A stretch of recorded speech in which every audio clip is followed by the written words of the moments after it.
Hi hello welcome to our channel. నేను మీ సిరి. ఈరోజు మనం చెప్పుకోబోయే కథ నిరీక్షణ పార్ట్ 8. కథలోకి వెళ్ళే ముందు వీడియోని లైక్ చేయండి. అదితి అమ్మ మృదుల కాల్ చేసింది. అమ్మా, సంతోషంగా అంది.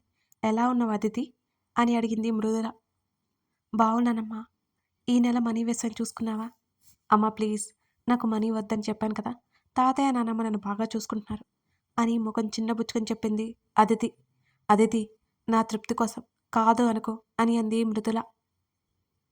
అమ్మా, మీ హస్బెండ్కి ఇష్టం లేకుండా ఇవన్నీ చేయడం ఎందుకు చెప్పు. ప్లీజ్, నా కోసం నువ్వు అనవసరంగా మాటలు అనిపించుకోవద్దు అని సీరియస్గానే చెప్పింది అదితి. చిన్నగా నవ్వింది మృదుల. సరే అదితి, పడుకో. చెల్లి ఎలా ఉంది? ఇంకా తల్లితో మాట్లాడాలి అనిపిస్తుంటే అడిగింది. బాగుంది, యూఎస్ఏ ట్రిప్ వేయాలంటోంది అని అంది మృదుల. ఇక్కడికి వస్తుందా? ప్లీజ్ అమ్మా, మన ఇంటికి పంపించు అంది అదితి. అదితి, మీ తాతయ్యకి నాన్నమ్మకి ఇష్టం ఉండదు. నువ్వు ఆ విషయం వదిలే. కావాలంటే కాలు, వచ్చిన తర్వాత నీకు కాల్ చేయిస్తాను. మీకక్కడ రాత్రి అయిపోయింది కదా, గుడ్ నైట్ అని కాల్ కట్ చేసింది మృదుల. తన చెల్లి సరియు కెనడా నుంచి యుఎస్ఏ వస్తోంది అని సంతోషపడిపోయింది అదితి. తర్వాత రోజు త్వరగా రెడీ అయ్యి హాల్లోకి వచ్చింది అదితి. ఫ్రెండ్ ఇంటికి వెళ్తానని వాళ్ళ తాతయ్య నానమ్మతో మాట్లాడింది. అంతకు ముందు రోజు ప్రమాదాన్ని దృష్టిలో పెట్టుకొని వెళ్ళడానికి వీల్లేదని తెగేసి చెప్పేశారు వాళ్ళిద్దరూ. ఇంకేం చేయలేక గదిలోకి వెళ్ళిపోయింది అదితి. అదితి ఫోన్ మోగుతుంటే నిద్రమత్తులోనే లిఫ్ట్ చేసింది. అదితి, నీ గదెక్కడా అని అడిగాడు మోక్ష్. మోక్ష్ మాటలు విని ఉలిక్కిపడి లేచింది అదితి. మోక్ష్ వణికే గొంతుతో అంది. అవును నేనే, త్వరగా చెప్పు అని అన్నాడు. నువ్వు నువ్వు మా ఇంట్లో ఉన్నావా? షాక్ అవుతూ అడిగింది. అవును, నేను అడిగేదేంటి, నువ్వు చెప్పేదేంటి అని విసుక్కున్నాడు అతను. నువ్వు ముందు వెళ్ళిపో, తాతయ్య చూస్తే బాగోదు, సీసీ కామ్లు కూడా ఉన్నాయి అని కంగారు పెట్టింది. టెర్రస్ మీదకి వస్తాను, అక్కడికి రా అని అన్నాడు మోక్ష్. బయట నుంచి టెర్రస్ మీదకి మెట్లు లేవు అని అరిచింది చిన్నగా. అదితి, నేను ఆల్రెడీ సెకండ్ ఫ్లోర్కి వచ్చాను, నువ్వు ముందు సెకండ్ ఫ్లోర్ బాల్కనీలోకి రా అని అన్నాడతను. మోక్ష్ మీద పిచ్చ కోపం వచ్చింది అదితికి. ఫోన్ పక్కన పడేసి పరిగెత్తుకుంటూ బయటకు వచ్చింది. బాల్కనీ దగ్గర ఉన్న మోక్ష్ చీకట్లో సరిగ్గా కనబడలేదు ఆమెకి. అతనే అని అర్థమై చుట్టూ ఒకసారి చూసి అతని దగ్గరికి పరిగెత్తి చేతిని పట్టుకుని రూంలోకి లాక్కొచ్చి డోర్ లాక్ చేసింది అదితి. ఆమె లైట్ వేయగానే హాయ్ బేబీ అని అన్నాడు మోక్ష్. యూ ఇడియట్, బుద్ధి లేదా? ఏ టైంలో రావాలో కూడా తెలీదా? బయట సెక్యూరిటీ ఉంటే ఎలా వచ్చావు? సీసీ క్యామ్లు కూడా ఈ ఇంటి నిండా ఉన్నాయి అని మోక్ష వైపు చూస్తూ అరిచింది. అటు ఇటు తిరుగుతూ చేతి నలుపుకుంటోంది అదితి. అదితి చేతిని పట్టుకొని, అంత కంగారెందుకు? సీసీ క్యామ్ ఫొటోస్ ఎవరు చూడకుండా డిలీట్ చేసేయి అని ఉచిత సలహా పడేశాడు మోక్ష్. అతని చేయి విడిపించుకుని ఒక్క చూపు చూసింది అతన్ని. అదితి, నీకోసం ఒక విషయం చెప్పనా? కోపం చూపించాలి అన్నా సరే నీ కష్టం, అది నీ వల్ల కాదు అని ఆమెని నవ్వుతూ చూశాడు. అసలు నువ్వెందుకు వచ్చావు ఇక్కడికి అని సూటిగా మోక్ష వైపు చూస్తూ అడిగింది అదితి. అదేంటి అదితి అలా అంటావు అంటూ ఆమె మీదకు వెళ్ళాడు. వెనక్కి వెనక్కి వెళ్ళసాగింది ఆమె. ప్రేమించిన అమ్మాయి కోరుకుంటే నేను చేయకుండా ఎలా ఉంటాను? నన్ను చూడాలి, మాట్లాడాలి అన్నావు కదా, నీకోసం ఎగురుకుంటూ వచ్చేసాను. బైదివే, నీ రూమ్ చాలా బాగుంది అని చుట్టూ చూస్తూ అన్నాడు మోక్ష్. ముందుకి నుంచి వెళ్ళి మోక్ష్ అని మోక్ష్ భుజాన్ని నెట్టేస్తూ తొందర పెట్టింది అదితి. ఆమె నడుము చుట్టూ చెయ్యేసి వెళ్ళాలి అని లేదు అని అదితి భుజం మీద వాలాడు. పనిలో పని అదితి మెడవంపులో చిరుముద్దిచ్చాడు. ఆమె ఉలిక్కిపడింది. మోక్ష్ వణికే గొంతుతో అరిచింది. నీ పర్మిషన్ తీసుకోవట్లేదు, కానీ తప్పట్లేదు అంటూ అదితి ముఖాన్ని చేతుల్లోకి తీసుకుని తామర రేకుల్లా ఉన్న ఆమె పెదవుల మీద సున్నితంగా ముద్దు పెట్టుకున్నాడు మోక్ష్. వెంటనే అతన్ని నెట్టేయడానికి ప్రయత్నం చేస్తుంటే కనీసం కదల్లో కూడా కదలలేదు అతను. చాలాసేపటి వరకు గింజుకుని తన వల్ల కాక ఆగిపోయింది అదితి. మోక్ష్ సున్నితంగా ముద్దిస్తూ ఆమె టాప్ పైకెత్తి నడుం మీద నిమురుతూ ఉంటే అదితికి నోట మాట రాలేదు. అలాగే బిగుసుకుపోయింది. అతని మాయ నుంచి తేరుకుని గట్టిగా మోక్ష్ ఛాతీ మీద చేతులతో నెట్టి అతని చెంప పగలగొట్టింది. చెంప మీద చెయ్యేసుకుని బిక్కమొహం వేసుకుని చూశాడు మోక్ష్. చంపేసేలా ఉన్నాయి అదితి చూపులు. ఏం చేస్తున్నావు? ఏమనుకుంటున్నావు నీ గురించి? నా పర్మిషన్ లేకుండా ఎలా చేస్తావలా? ఇంకోసారి నాకు కనిపించకు అని అరిచింది అదితి. ఏయ్ చిన్నగా మాట్లాడు, మీ వాళ్ళొస్తే నన్ను కొల్లబొడి చేస్తారు అని మోక్ష్ అనగానే అదోలా చూసింది అతన్ని. థ్యాంక్ యూ సో మచ్, బాగా కోఆపరేట్ చేశా, నా ఫస్ట్ కిస్ బాగా జరిగింది అని సిగ్గుపడ్డాడు మోక్ష్. అతన్ని కొట్టాలి అనేంత కోపం వస్తుంటే ఆ అని అరిచింది అదితి. ఆమె నడుము పట్టుకుని దగ్గరికి లాక్కుని అంటీ అంటినట్టు ఆమె కింద పెదవిని మళ్ళీ ముద్దాడాడు. కళ్ళు పెద్దవి చేసి చూసింది అతని వంక. నీలో ఇన్ని వేరియేషన్స్ ఉన్నాయి అనే విషయం నీకన్నా తెలుసా? ఎందుకెప్పుడు మూడీగా ఉంటావు అని ఆమె చెంప మీద చేయి వేసి అడిగాడు మోక్ష్. ముఖం తిప్పుకుంది. నేనంటే నీకు ఇష్టమని ఎందుకు ఒప్పుకోవడం లేదు నువ్వు? నేను కిస్ చేస్తుంటే నువ్వు ఫీల్ అయ్యావు. నేనంటే ఇష్టం లేకపోతే ఏడ్చేసేదానివి. నీ కళ్ళల్లో బాధ కనపడలేదు. ఎప్పట్లాగే నాకు ప్రేమ కనబడుతోంది అని అన్నాడు మోక్ష్. అతని నుంచి బలవంతంగా విడిపించుకొని వెళ్ళి విండో దగ్గర నిలబడింది అదితి.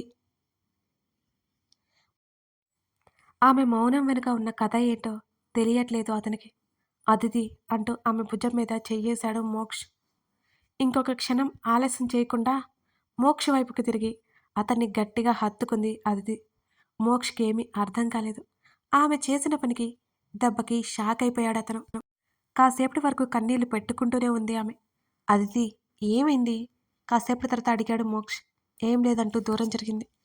ఆటలా అంటూ ఆమెను దగ్గరికి లాక్కున్నాడు అతను. మోక్ష్ వదులు. అతని చేతిలో నుండి తన చేతులు విడిపించుకోవడానికి చూస్తుంటే వదలకుండా గట్టిగా పట్టుకుని దగ్గరికి లాక్కున్నాడు మోక్ష్. ఏమైందో చెప్తావా? ఎందుకు బాధపడుతున్నావు? ఇంకా ప్రేమ లేదని మాత్రం అబద్ధం చెప్పకు అని అతను అడుగుతుంటే, మోక్ష్ నిజంగా నీకు నేనంటే ఇష్టమా అని కళ్ళెత్తి అతని వైపు చూసింది ఆమె. నేను ఇప్పటి వరకు ఏ అమ్మాయిని ప్రేమించలేదు, ఇష్టపడలేదు. లవ్ ఎట్ ఫస్ట్ సైట్ అంటారుగా, నీ విషయంలోనే అదే నిజమైంది. ఐ లవ్ యూ బేబీ అని ప్రేమగా ఆమె నుదుటిన ముద్దు పెట్టాడు మోక్ష్. నాకు ఈ ప్రేమ మీద నమ్మకం లేదు మోక్ష్ అని కన్నీళ్లతో చూసింది అతన్ని. ఆమె మనసులో ఏముందో అర్థం కాలేదు అతనికి. కాసేపు ప్రేమగా చూస్తుంది. ప్రేమ లేదు అంటుంది. అదితి ఇలారా అంటూ ఆమెని బెడ్ మీద కూర్చోబెట్టి, ఇప్పుడు చెప్పు ఏమైంది అంటూ ఆమె కళ్ళల్లోకి చూశాడు. నాకు ప్రేమ మీద నమ్మకం లేదు అని గట్టిగా చెప్పింది అదితి. ఒక్క నిమిషం తర్వాత అయితే పెళ్లి చేసుకుందాం అని అన్నాడు మోక్ష్. పెళ్లి చేసుకోవాలి అనే ఆలోచన నాకు లేదు.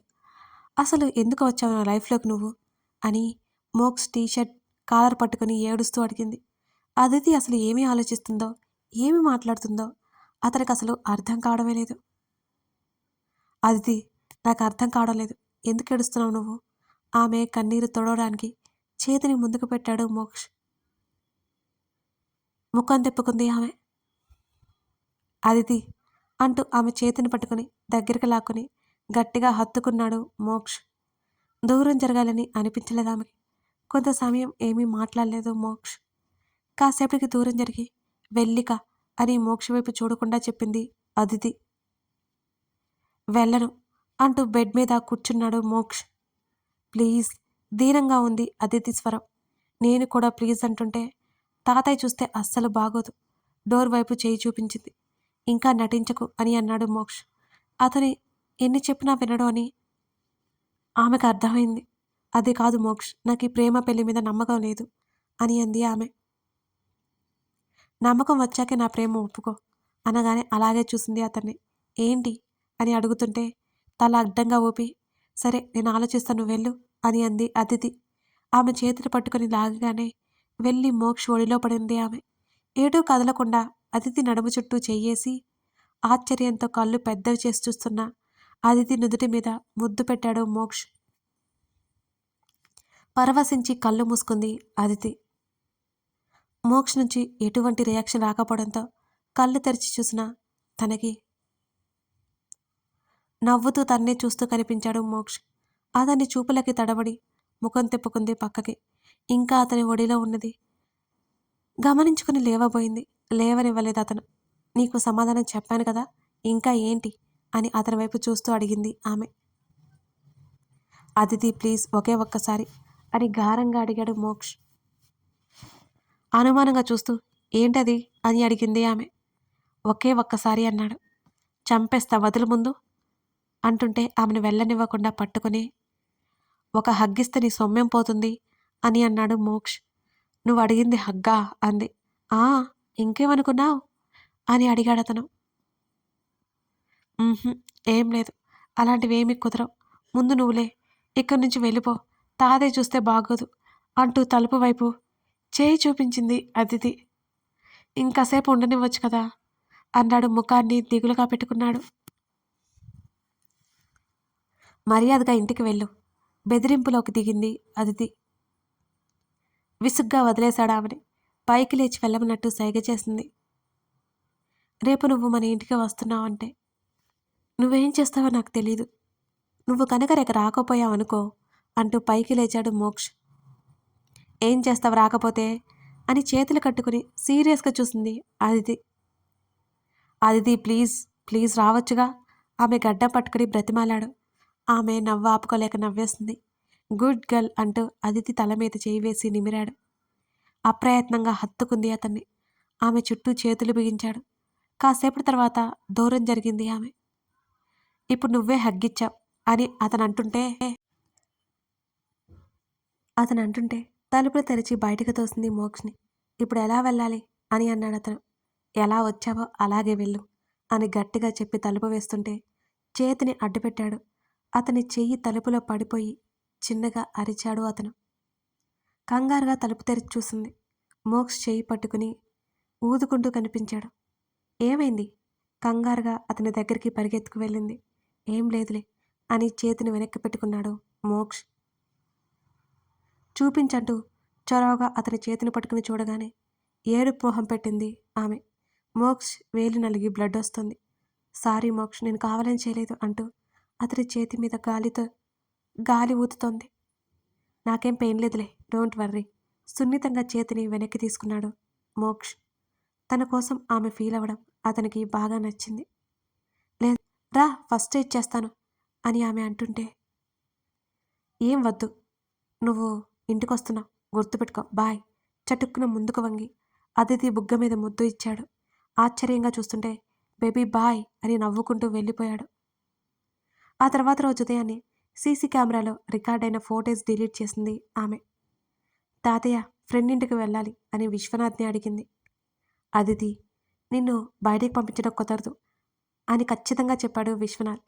తాతయ్య ప్లీజ్ ఖచ్చితంగా వెళ్ళాలి నేను, నా బెస్ట్ ఫ్రెండ్ ఆమె అడిగింది. కుదరదు అదితి, కావాలంటే నీ ఫ్రెండ్ని ఇంటికి పిలిపించుకో అని చెప్పేశాడు ఆయన. తాతయ్య నేను వెళ్ళాలి ప్లీజ్, కావాలంటే మీరే సెక్యూరిటీని కూడా పంపించండి అని ఆమె బ్రతిమాలింది.